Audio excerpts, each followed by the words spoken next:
তোমার মাল সম্পর্কে কিয়ামতের দিন আল্লাহ জিজ্ঞাসা করবে, হে পৃথিবীর লোকেরা, মাল তুমি কিভাবে উপার্জন করেছিলা, কামাই করেছিলা, বলো কিভাবে তুমি ইনকাম করেছিলা, হালাল ভাবে না হারাম ভাবে?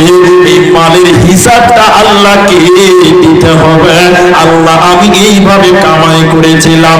বিশ্বনবী আফসোস করে বলেছেন, ইয়াতি আলান নাসি জামান, এমন একটা জামানা আসবে রে, মানুষেরা তাওয়াক্কা করবে না, পরোয়া করবে না সে কিভাবে উপার্জন করলো, হালাল না হারাম, এই পরোয়া কেউ করবে না। এই জন্য নবী বললেন, হালাল ইনকাম করো, ইনকামের কামাইটা সম্পর্কে আল্লাহকে জবাব দিতে হবে। শুধু তাই নয়, কেউ যদি হারাম খাবার খায়, ওর ইবাদত কবুল হবে না। এদিকে এটা লোক কাবার সামনে যে দোয়া করছে, এদিকে দেখেন কাবার শরীফের সামনে এরকম দোয়া করছে, এরকম দোয়া করছে। তার আল্লাহ নবী বলছেন, এই লোকটার দোয়া কি করে কবুল হবে?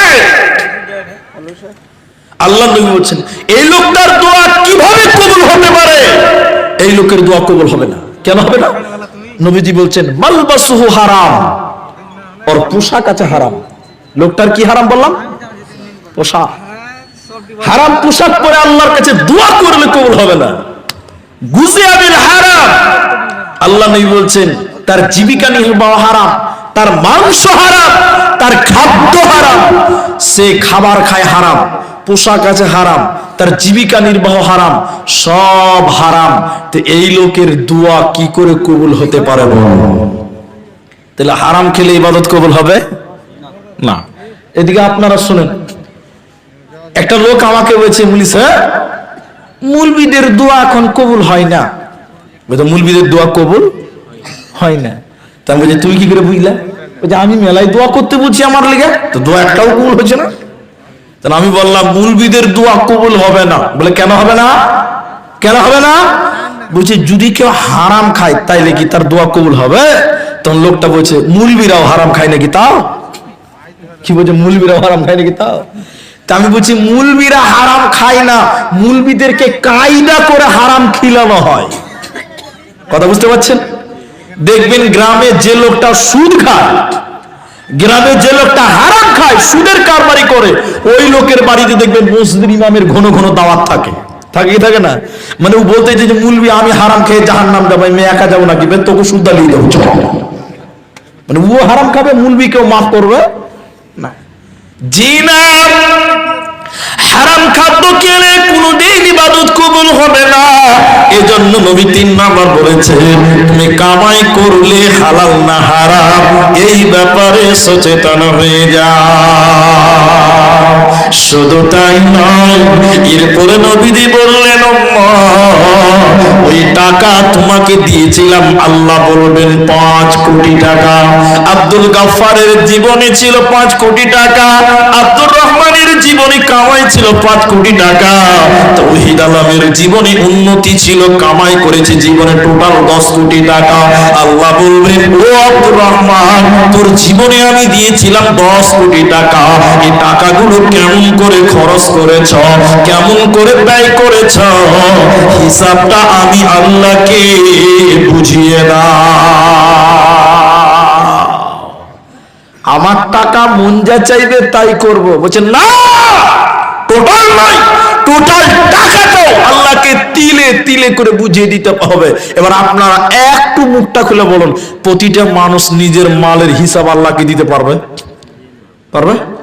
চলুন একদিনের হিসাবটা আমাকে দেন, একদিনের। আল্লাহ বলছেন, আব্দুর রহমান, তোর জীবনে ছিল একদিনে 50,000 টাকা, কিভাবে খরচ করলি বল? একদিনেরটা বলছি, বেশি লয়। তখন আমি শুরু করলাম, আল্লাহ, সকালবেলা ঘুম থেকে উঠলাম, নামাজ পড়ে চা খেতে গেলাম, মাদ্রাসার মুলবিরা দেখি চেক নিয়ে ঘুরে বেড়াচ্ছে, দিলাম 5,000 টাকা। কত গেল 50-এর মধ্যে? 5, কত থাকবে? 45। একটু পরে বাড়িতে আসলাম, মসজিদে জালসা শুরু হয়ে গেল, ওখানে দিলাম 5,000 টাকা। কতটি হলো? 10,000 টাকা। ঠিক আছে, এরপরে দেখি এলান করে বেড়াচ্ছে যে অমুক সোহরাডাঙ্গিতে জালসা, এবার রাতে জালসাতে ওখানে যেয়ে দিলাম 10,000 টাকা, জেলো 20,000 টাকা। বলছে এটা এতিম মাদ্রাসায় যাবে, টাকা নাই, ওকে দিলাম 2,000 টাকা। এটা বিধবা কাঁদছে, ওকে দিলাম 1,000 টাকা। এই করে করে বলছে জালসাতে চাঁদা দিলাম 500 টাকা। এই করতে করতে বলছে যে ছেলে পেলে গান করবো, ওই লিগে 200 টাকা দান করেছিলাম। আল্লাহ বলছে কেনে গান করার লিগে দিয়েছিলি বল। আল্লাহ বলবে কেনে 200 টাকা দিলি ওইটা তুই বল। আল্লাহ যদি কেন বলে এই উত্তর দেওয়ার মতন ক্ষমতা কারো হবে ভাই? যদি খালি আল্লাহ একবার নাইটটা টাইট করে দেয় বলে বল কেন 20 টাকা দান করলি না বল, বাস তোর খেলা শেষ। বন্ধুরে আমার প্রতিটা মালের হিসাবটা আল্লাহকে বুঝিয়ে দিতে হবে। ফর এক্সাম্পল দিচ্ছি আপনাকে, এই জালসা কমিটি আমাকে 5,000 টাকা দিয়ে কাটিয়ার পাঠালো, যান বক্তাদের জন্য মিষ্টি আনবেন, ফল ফ্রুট আনবেন, লবণাক্ত আনবেন, মাংস আনবেন। এবার 5,000 টাকা নিয়ে আমি বাজার করে এলাম, তাওহীদ আলম এখন আমাকে বলছে 5,000 এর হিসাবটা দেন। তখন আমাকে ছোট হয়ে বলতে হবে ভাই 5,000 টাকা, 200 টাকার লেবু কিনলাম, 200 টাকার আপেল কিনলাম, 1,000 টাকার মাংস কিনলাম, 200 টাকার মিষ্টি কিনলাম, আর কিছু কিনলাম। তিলে তিলে তাকে হিসাবটা দিতে হবে। বলে কেন? যেহেতু টাকাটা তিনি আমাকে দিয়ে পাঠিয়েছে। এজন্য আল্লাহ বলেন আমি প্রতিদিন মানুষের জীবনে টাকা দিয়েছি, crore crore billion billion dollar টাকা। এই টাকাগুলো আমি আল্লাহ দিয়েছি রে। এজন্য ওই হিসাবটা আমি আল্লাহ তিলে তিলে বুঝিয়ে দিতে হবে। এই জন্য অপচয় খরচ করা যাবে না। 5 নম্বর নবীজি বললেন শোনো হে পৃথিবীর লোকেরা, যা জেনেছ তা মেনেছ কিনা বলো। যা জ্ঞান অর্জন করেছিলাম ওই মোতাবিক চলেছ কি চলনি তুমি বলো। তাহলে যেটা শুনেছে যেটা জেনেছে ওটা তিলে তিলে নিজের জীবনে বাস্তবায়ন করতে হবে। বিশ্বনবী বলেন এই 5টা প্রশ্নের উত্তর যতক্ষণ পর্যন্ত না দিতে পারবে ওই লোকটা এক কদম জান্নাতের দিকে যেতে পারবে না, এক কদম আগাতে পিছাতে পারবে না। ওই অবস্থায় তাকে সময় অতিবাহিত করতে হবে। এজন্য মুসলমান এই 5টা প্রশ্নের উত্তর তোমরা রেডি করে না। এবার ওই 5টা জিনিস কি নবীজি বলছিলাম? ইগতানিম খামসান কাবলা খামসিন, 5টা জিনিসকে নিয়ামত মনে করো। তার একটা বললাম যৌবনকে নিয়ামত মনে করো বৃদ্ধ হয়ে যাওয়ার আগে। কেন কেন? যৌবন জীবনে এক চান্স আসবে, দ্বিতীয় চান্স কিন্তু যৌবন পাওয়া যাবে না। আপনার একদিন ছিল 20 বছর 25 বছর, এখন বয়স হয়ে গেছে 55 বছর। এখন যদি রাতে তাহাজ্জুদের নামাজ পড়ে কেঁদে কেঁদে আল্লাহকে বলেন আল্লাহ আমাকে আবার 25 বছরের জীবনটা আমাকে দাও, আর দিবে? বলে না পাওয়া যাবে? যৌবনে এক চান্স পাওয়া যায়। এজন্য নবী বললেন 5টা বিষয়কে তোমরা নিয়ামত মনে করো। তার ভিতরে যৌবনকে নিয়ামত মনে করো বৃদ্ধ হয়ে যাওয়ার আগে। তাহলে যৌবন কালে একটা ইবাদতের কথা বলি আপনাদের। ভাই আপনাদের কি খুব বিরক্ত লাগছে না? একটু বলবো, একটু বলি তাহলে শোনেন। যুবকদের জন্য একটা জরুরি ইবাদত কি? মাল ইনকাম করা। ইনকামের দায়িত্ব কার? মেয়েদের না ছেলেদের? অবিমা আনফাকু মিন আমওয়ালিহিম, মাল ইনকামের দায়িত্ব কার? বেটা ছেলেকে, পুরুষের ইনকাম করতে হবে। এখন ওই 65 বছরের বুড়া বৃদ্ধ মানুষ জোহরের নামাজ পড়তে গেছে, তো যেটা পেট ভরে ভাত খেয়েই গেছে, নামাজ পড়ে বলছে যে আর বাড়ি যাব না, একদম আসরের নামাজটা পড়ে বাড়ি যাব। এই বুড়া মানুষ জোহরের নামাজ পড়ে মসজিদের এক কানাতে যে বলছে আর বাড়ি যাব না, একটু জিকির আছে সুবহানাল্লাহ সুবহানাল্লাহ আলহামদুলিল্লাহ আল্লাহু আকবার আল্লাহু আকবার। না আমার মতন একটা 30 বছরের জওয়ান বুড়ার দিকে তাকিয়ে দেখে বলছে হবে বুড়া তো নিকি লুটে নিলে বে, তো আমরা চ্যাংরা কি করছে, আমিও জিকির করব? আমার মতন 20-30 বছরের একটা চ্যাংরা জোহরের নামাজ পড়ে বুড়াকে দেখে বলছে বুড়া তোর নেকি কেন ওভারটেক করবো, তুই থাম। ও আরেক কানাতে বসে বলছে সুবহানাল্লাহ সুবহানাল্লাহ আলহামদুলিল্লাহ, মানে বন্ধ ভারত চালু করে দিয়েছে, এত স্পিডে তসবিহ গুনছে। ও নেকি লুটে নিবে, পাল্লা পাল্লি চলছে। আচ্ছা আপনারা একবার একটু মুখটা খুলে বলবেন, আচ্ছা বয়স্ক মানুষ জিকির করছে, তসবিহ তাহলিল করছে, ওর করাটা ঠিক হচ্ছে না ভুল হচ্ছে? ভাই আমি মরা রোগের চিকিৎসা করি না, আপনারা কি ঘুমিয়ে গেছেন? এই ডাক্তার আমি লয়। ও যে বুড়া মানুষ জিকিরটা করছে, ওর করাটা ঠিক হলো না ভুল হলো? ঠিক হলো, ঠিক আছে বুঝলাম, বাস। চ্যাংরা 30 বছর, ও বলছে না আমি কি করবো, ও জিকির করতে লাগলো জোহর থেকে আসর পর্যন্ত। আচ্ছা বলুন এই লোকটার, এই চ্যাংরা লোকটার এই জিকির করাটা ঠিক হলো না ভুল হলো? ভুল হলো, ঠিক ধরেছে, ভুল হয়ে গেল। কেন?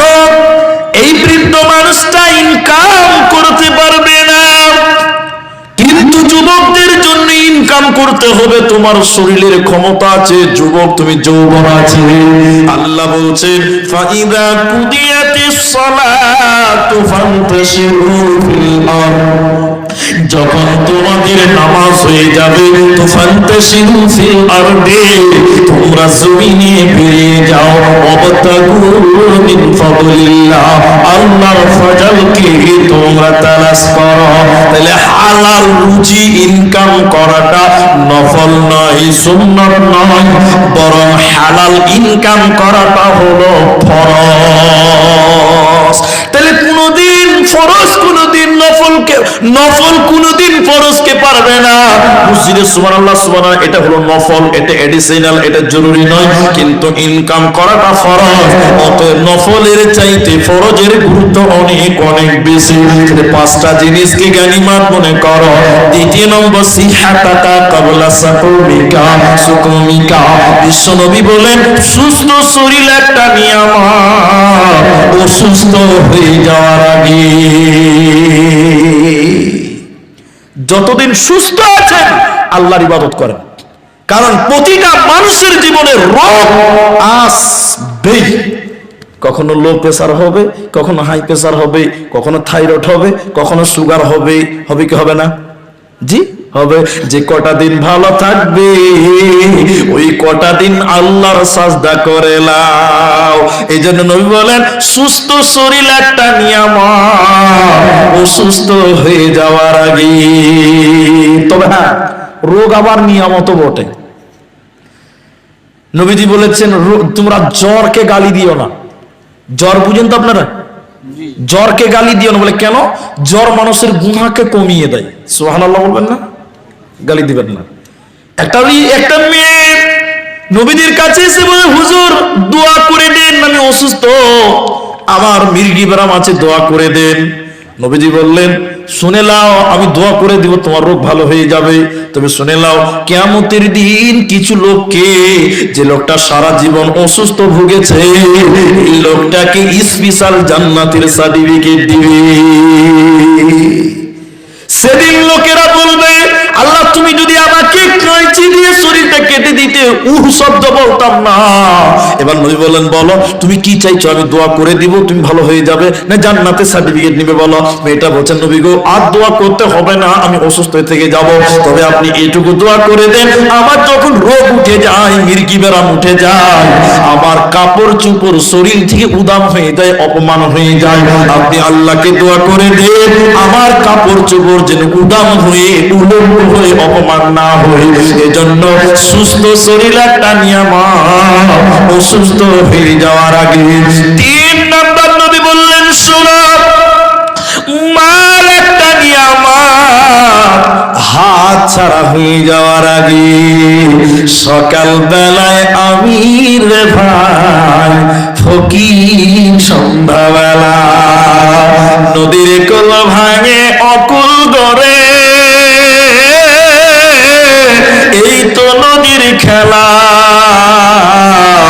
সকাল বেলায় আমি রে ভাই ফকির, সন্ধ্যাবেলা সে নদীর ধারে কোন ভরসায়, ওরে বাঁধিলি বাসা সুখের আশায়, যখন ধরল ভাঙল পেলি না তুই পারে যাওয়ার ভেলা। এই তো নদীর খেলা রে ভাই, এই তো নদীর খেলা। সকাল বেলায় আমি রে ভাই ফকির, সন্ধ্যাবেলা। মাল একটা নিয়ামত, হাতছাড়া হয়ে যাওয়ার আগে। কখনো টাকা থাকবে, কখন থাকবে না। এই মালের তফসিরটা আপনাকে 2 মিনিট লাগবে, একটু আমার দিকে তাকিয়ে থাকেন। আজকে আপনার 3টে গাড়ি আছে, এদিকে দেখেন ভাই, এদিকে তাকান, 3টা গাড়ি আছে, কোটি টাকার মালিক। একদিন বাড়িতে যে ভাত খেয়েছেন, ভাত খেয়ে বৌমাকে যে বলছেন, বৌমাকে আমি ভাত খেলাম, মানে এখন আর মনে থাকে না, ব্রেন কমে গেছে। তখন ছেলেরা দেখছে না, বাপের এত টাকা, বাপ তো বুড়া হয়ে গেছে, মনে থাকছে না, এই ব্যবসা তো বাপের কাছে রাখা যাবে না। তাহলে কি করছে, ছেলে মেয়েরা বসে বাপের যা সয় সম্পত্তি, জমি জমা, টাকা পয়সা, বাড়ি গাড়ি সব ভাগ করে নিয়ে নিল, কারণ বাপের কাছে ব্যবসা রাখলে এখন ঠকে যাও। এখন বাপ বুড়া হয়ে গেছে, ছিল কোটি টাকার মালিক, এখন কি আর মালিক থাকলো না ছেলেবেলা মালিক হলো? বলুন একবার, ছেলেবেলা মালিক হয়েছে। এবার বাপ গাড়িতে বসেছে, ছেলেরা ড্রাইভিং করছে, ড্রাইভার গাড়ি চালাচ্ছে, ছেলে সাইডের সামনের সিটে বসে আছে, ছেলে গাড়ির ড্রাইভারের পাশে বসে আছে, বাপ পেছনে বসেছে, চলছে গাড়ি। যখন ন্যাশনালে উঠলো, বাপ বলছে চ বেটা কাটিহার যাব না, বাপ বলছে চ বেটা কাটিহার যাব, বেটা বলছে না বাবা পূর্ণিয়া যাব। বাপ বলছে কাটিহার চ গাড়িটা দিয়ে, বেটা বলছে না আমাকে পূর্ণিয়া যেতে হবে। সেদিন তোমার কথা চলবে না, যেদিন তুমি হ্যান্ডেলের মালিক ছিলে, সেদিন 2বার করে কাটিহার যেতে হতো। মালের একটা হ্যান্ডেল আছে, শুনেলেন? যতদিন আপনার কাছে আছে, আপনি যেখানে ইচ্ছে সেখানে কাজ করতে পারবেন, মসজিদ বানাতে পারবেন, এতিমকে দিতে পারবেন, মাদ্রাসা দিতে পারবেন। যেদিন বুড়া হয়ে ছেলেদের হাতে চলে যাবে, মসজিদে মুলবি সাহেব বলবে মামবানা লিল্লাহি মসজিদান বারাল্লাহু লাহু বাইতান ফিল জান্নাহ, সেদিন ইচ্ছা হবে মসজিদে 2000 টাকা দিব, কিন্তু ক্ষমতা থাকবে না। একদিন এই লোকটা কোটি টাকা ছিল, বুঝলেন? মসজিদের মুলি সাহেব বলছে, নবীজির হাদিস বলছে, মসজিদ বানিয়ে দাও আল্লাহ জান্নাত দিবে। বুড়ার দিলটা ধাক করে উঠেছে, সুবহানাল্লাহ, কোটি টাকার মালিক ছিলাম, বুড়া হয়ে গেছি, যদি একটা মসজিদে যদি কোন রকম 50,000 টাকা দিতে পারি, আল্লাহ জান্নাত দিবে। এই নিয়ত করে চললো বাড়িতে, যে ছেলেদের কাছে যে চাবো, জি 3টে ছেলে কোটি টাকার মালিক, বাড়িতে যে বলছে, বাড়িতে বসে আছে, ছেলে আসবে, বড় ছেলে আসবে, আর কয় টাকা দেবো। অনেকক্ষণ পর বড় ছেলে বাড়িতে ঢুকছে, গাড়ি নিয়ে স্করপিও নিয়ে বাড়িতে ঢুকছে। তখন বাপ বলছে, জমিরুল রে, কি বলছো খালি বাড়িতে টেনশন, একটু ব্যাপার করে বলছো? কিছু নয়, জিজ্ঞাসা করলাম ব্যবসা কেমন চলছে বলুন। এখন বলুন বাপ ফকির হলো কি হলো না বলুন? তার মনে মনে বলছে, তাহলে মেজো ছেলেকে বলবো 5,000 টাকা, 50 থেকে কোথায় এলো? 5,000 এলো। খানিক্ষণ বসে আছে, বলছে যে মেজো ছেলে বাড়িতে আসছে, জমিরুল, জি আব্বা। বলেন আব্বা কি হয়েছে? বলছে যে মসজিদে ছাদ ঢালাই হবে, বাহ 2,000 টাকা দেয়। কোথায় এলো দেখেন, 50 থেকে কোথায় এলো? 2,000।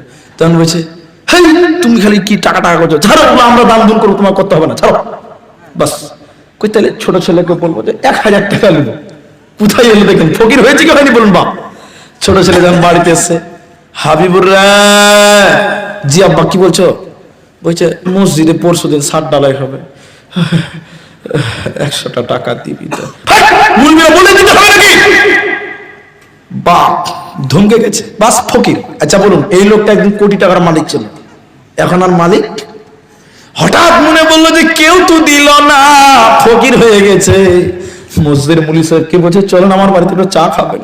বাড়িতে যে বৌমাকে বলছে, বৌমা মুলি সাহেবের চা করতে পারে, ছেলেবেলা কাছে চা করতে পারবো না। কি হলো বলুন? মালের হ্যান্ডেল যেদিন তোমার কাছে ছিল নিয়ামত, নবী বললেন 3 নাম্বার, মাল একটা নিয়ামত, হাত ছাড়া হয়ে যাওয়ার আগে ঠিক কাজে লাগিয়ে দাও। যত মাল আছে সব তোমার না, একদিন হাত ছাড়া হবে।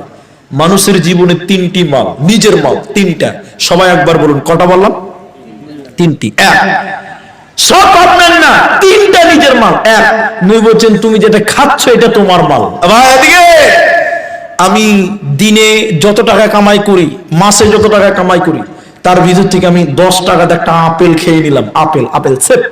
এখন বলুন, আপেল খেয়ে নিলাম, আপেলটা পায়খানা হয়ে যাবে, এই 10 টাকাটা আমার ছেলে মেয়ে বহু বিটি কেউ পাবে? বলুন পাবে না? বাপের পায়খানা ভাগ করবে, যে আমার বাপের পায়খানা ভাগ করবে? কে করবে? বাপের পায়খানা কেউ ভাগ করবে না, তাহলে ওইটা আলাদা ব্যাপার। এই মাল বাপের কাছ থেকে শেষ। তবে হ্যাঁ, আপনাদের দিকে পায়খানা কথা বলে, এরা কথা বলে না। পায়খানা কথা বলে? কথা বলে। ঠিকই বলেছেন, পায়খানাও কথা বলে। মাল তিনটির ভিতরে একটা বললাম যেটা